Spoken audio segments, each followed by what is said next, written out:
So gravity. Well, to just kind of take off from history, the historical understanding of why objects fall, right? This is, although it's something that we see all our lives, um, a keener mind would naturally ask, why does an object have to fall to the ground? Because uh, they would obviously see that there are some objects that do not fall to the ground, but tend to kind of float upwards, something like smoke, say, for example, when you have a fire. And the ancient Greeks, with Aristotle's lead, suggested that this four elements business, earth, air, fire, and water, and tried to explain away the fact that objects fall to the ground because they have earth in it. Like attracts like. And the objects that have less of earth or no earth at all, and are made of air, they are the ones who would like to um, join with their element, which is air. And this very simple but unfortunately erroneous idea took hold of the imagination of mankind, and continued for more than 1500 years, until questions started coming up during the Renaissance period, and of course the work of many of the philosophers, natural philosophers that we have discussed, including Copernicus, Kepler, and Galileo, developed this idea. Okay, Galileo in particular. But the man who actually got the breakthrough in terms of understanding of gravity was, of course, Isaac Newton. So we'll pick it up from there. So Isaac Newton, by probably a combination of mathematics and empirical information, that is by conducting experiments and so on, came up with a mathematical formulation like never before,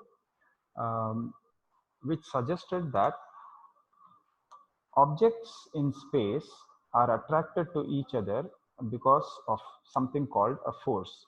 So if you have an object mass m1, another object mass m2, then there is a force that attracts these two objects to one another. Okay, let's say f of m1 by m2, and this would of course be the converse of it, m2 by m1. So m2 is being attracted by m1 by a certain force, and in this case m1 is being attracted by m2 by a certain force. Sorry, I didn't use my signs consistently. Okay, and this would have just been stating the obvious, because he formulated his entire theory, right, the three laws, based on the idea of this force. But then he went on to say that by third law, of course, you realize that these two forces are equal and opposite. Okay, so this force is the same as this force, it's just that it's acting in opposite directions. So we can think of it in terms of just one force. But then he also went ahead and said, not only that, we can actually find out what the quantity of this force is if we know the distance between them. He called it the R. We can call it D if you do not like R. R is simply because at equidistant from that point, anywhere, right, wherever the mass m2 is, the force would remain the same. So that is why he called it as an R. So you can see that it can make an entire circle, and wherever you place the mass m2, the force would be exactly the same. And he went on to give the formula that this force of gravity is directly proportional to the product of these two masses. Okay, and the force is also directly proportional, sorry, indirectly proportional to the square of the distance between them. Okay, and I don't know if I have to go back into this question because this is a difficult thing for students usually. Why inverse and square? Okay, because what was noted was that, and I think he worked with the distances of planets, the known mass of the planets, and what centripetal force would exist between the planets and the sun. Okay, so I think he used that data to figure out this equation. Okay, and it was easy to see that the further a planet would go from the sun, the lesser the gravitational attraction, and the closer the planet is to the sun, the greater the gravitational attraction. But obviously when he just tried it out with r, because you can say that that seems to suggest that there is an inverse proportionality with distance y square. It's just that the numbers did not fit the equation when he just kept it as r. Okay, whereas if he squared r, then the data fitted in with the mathematics. Okay, so that is why this mathematical equation fits real-time data, known data at that point of time, and therefore it was accepted as being the correct equation. So he combined these two equations. So we keep that as equation 1, keep that as equation 2. Sorry. So combining 1 and 2, he gets force between any two objects is directly proportional to the product of their masses divided by the square of the distance between them. Okay, you want a universalized general equation, so therefore you can take it for any two masses. Okay, yeah, you will have to keep it as m1 m2, otherwise you can't distinguish the two masses. And this is how he proposed the universal law of gravity. Now, of course, when any such theory is proposed, questions will be raised. Um, uh, Questions will be raised about the validity of it. They said, all right, you have used known data to formulate this equation. So that is part one of any scientific hypothesis, as we were discussing yesterday in reading about in reading the book. Yeah. But what about the second part? Does this equation also give us, say, let's say, for example, I find a distant star, let's say Sirius. Okay, it's the next closest. I mean, it's the closest star to the sun, but it's considerably far off. And let's say I do not know um, what is what is the force that is existing between Sirius and the sun. So the question is, can this equation tell us what will be the force between sun and Sirius, or for that matter, what will be the force of attraction between your body and Sirius, or your body and the moon, right? For known data, this works well, but how do we know that it doesn't work for unknown information? Can it predict something, in other words? Okay. Now, Kima is asking a question. I didn't get the equation thing. Could you ask a more specific question, Kimaya, so I can clarify specifically what you want to know?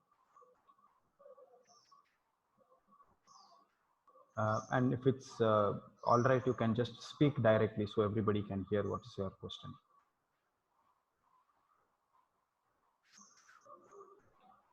Why does r get squared? Okay, so this is something that we have discussed before when we also discussed kinetic energy, the equation for kinetic energy, half mv squared. So again, at that time, people had asked the question, why v squared? Why not just keep it as v?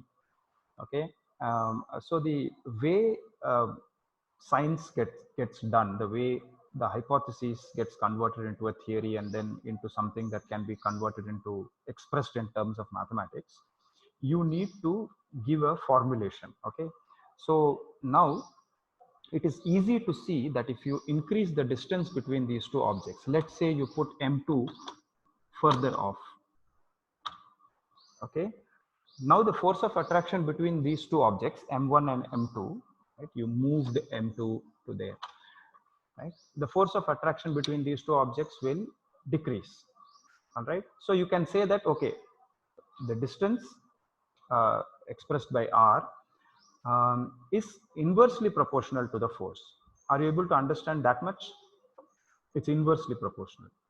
When the distance increases, force decreases. Yeah, okay. So now the question comes, well, then why not just keep it as r? Why do we need to take it as r squared? Okay, and the reason for that is, but before I attempt to explain, could somebody else who understood it can, if you can explain it to Kimaya, then it will be interesting. Can somebody else give it a shot? Why r and why not r? Why r square and why not just r?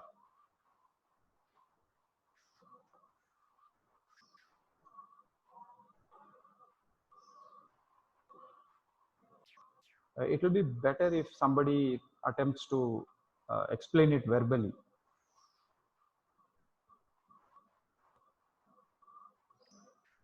Akshay has written the numbers fit in when it's r square, but what numbers?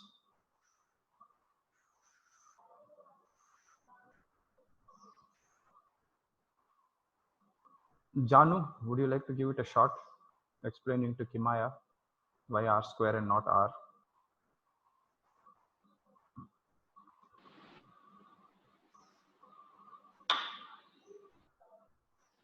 Yeah.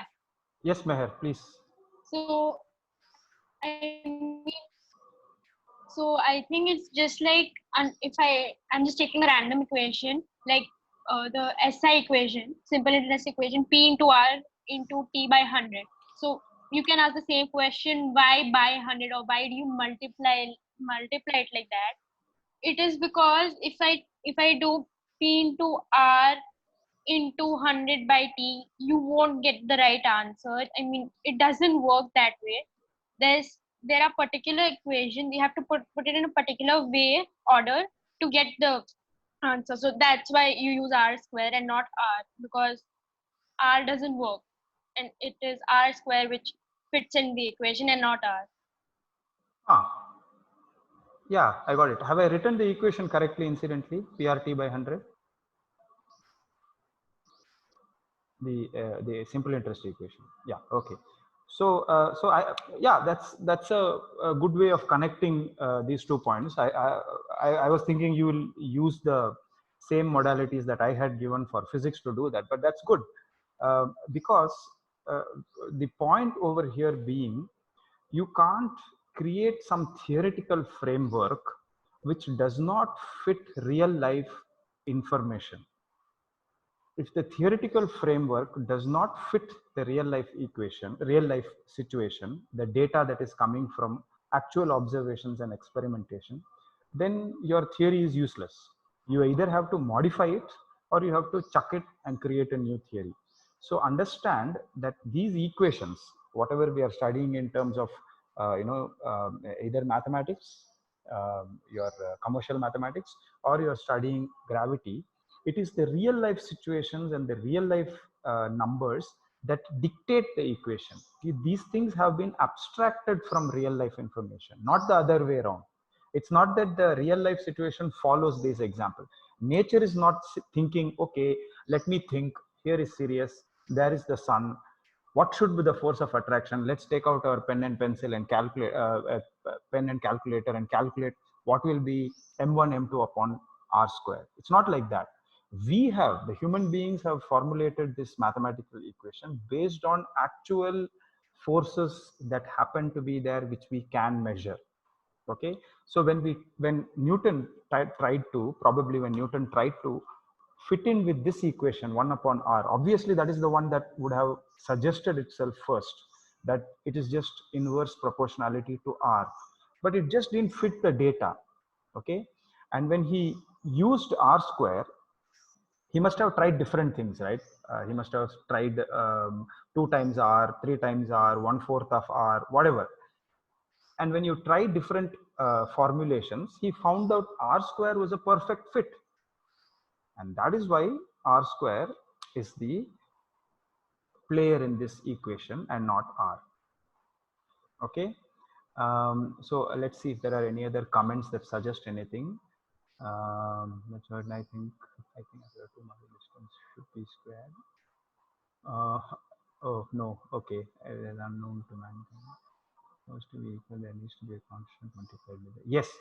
So I'm coming to that point next, the constant part. No, Janu, in fact, it's not like there is no reason. The reason is experiment. The reason is known information. You can't cook things up. That's the reason. So to keep it real, to keep it factual, to keep it close to truth, what works, works. And then what needs to be seen is, can it give the answer for other things that we did not know about? We don't know about, some planet out there in a distant galaxy. We discovered a new planet.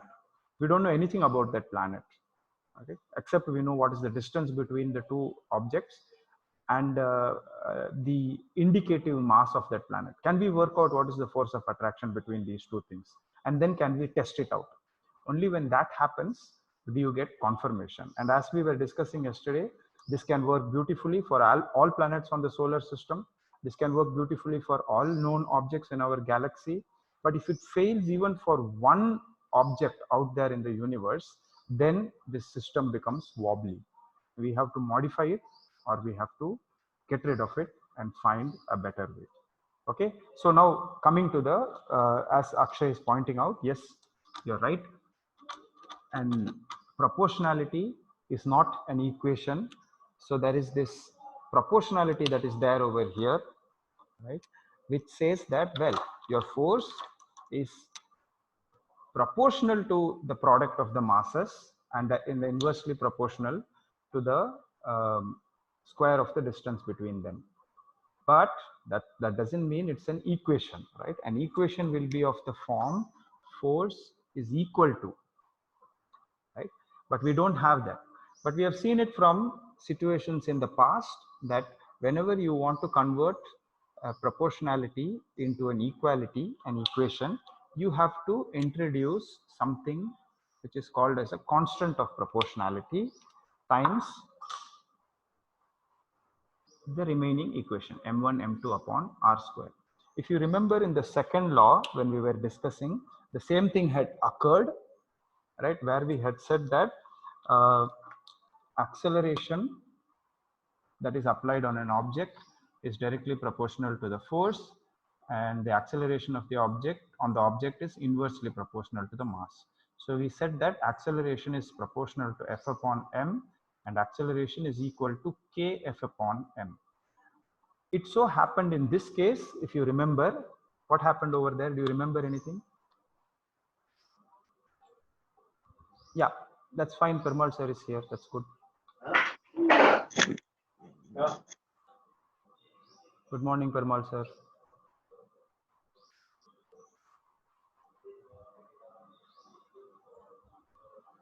How did we deal with the constant of proportionality in the case of the second law?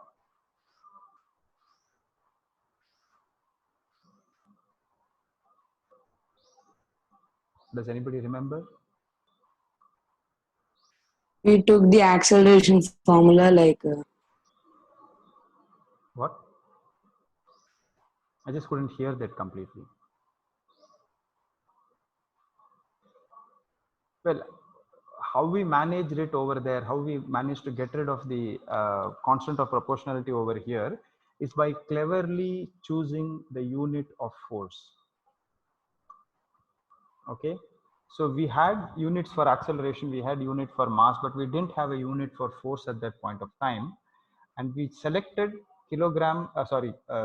meters per second square for acceleration, mass as 1 kilogram, and the force became 1 Newton.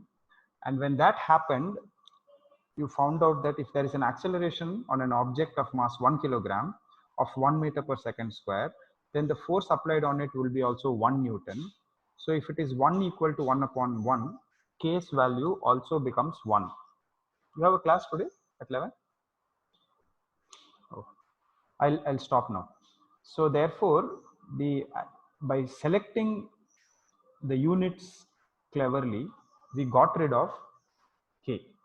Okay, no such luck with this, because by the time this equation we were working on, we had the units for all of these things already defined, and selecting the units in any way did not get rid of the constant of proportionality. Okay, so in this case, Newton suggested that this constant of proportionality is something that is yet to be discovered. So he said that there will be a value for this constant of proportionality, which is known as the gravitational constant, and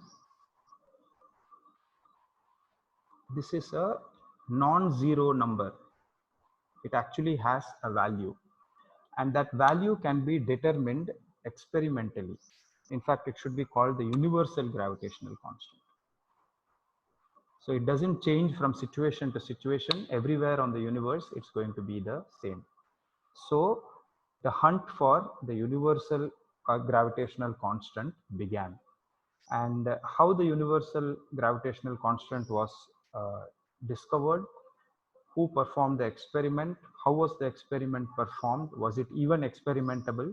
All these questions we will figure out in the next class.